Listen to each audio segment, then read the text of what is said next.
disappear effect gamit lang yung phone. Tuturo ko sa iyo gamit ng CapCut. Tara, una gumawa muna ng video. Ang first part dapat ay blank lang kahit 1 second. Tapos i-save at pumunta tayo sa CapCut. Tap new project. At piliin natin yung video na sinave natin kanina. I-tap yung add. Katapos i-tap natin yung video. Hanapin natin yung freeze para maging photo yung first part. Tas ngayon hanapin naman natin yung gusto natin maging first part ng video. Ayan.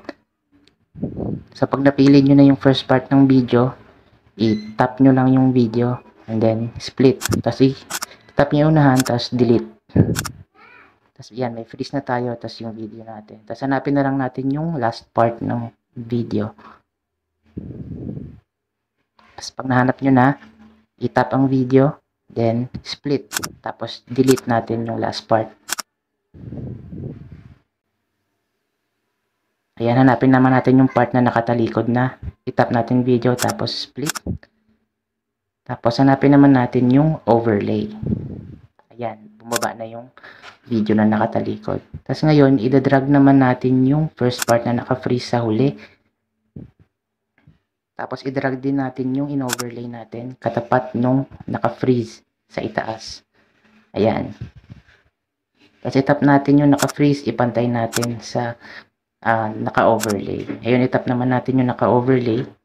Hanapin yung cut and then tap remove background. Antayin natin mag 100, tapos check. Tapos back. Hanapin naman natin yung opacity. Tapos click natin yung add frame. Ayan. Tapos i-adjust natin yung video sa pinakadulo. Ngayon, yung opacity ibababa natin ng 0. Tapos check. Yan. Tapos i-delete natin yung CapCut. Okay. Ngayon, isi-save na natin. I-frame rate natin ng todo hanggang 60. Tapos save. Ayan, done na. Ito na yung katapusan ng video. Salamat po.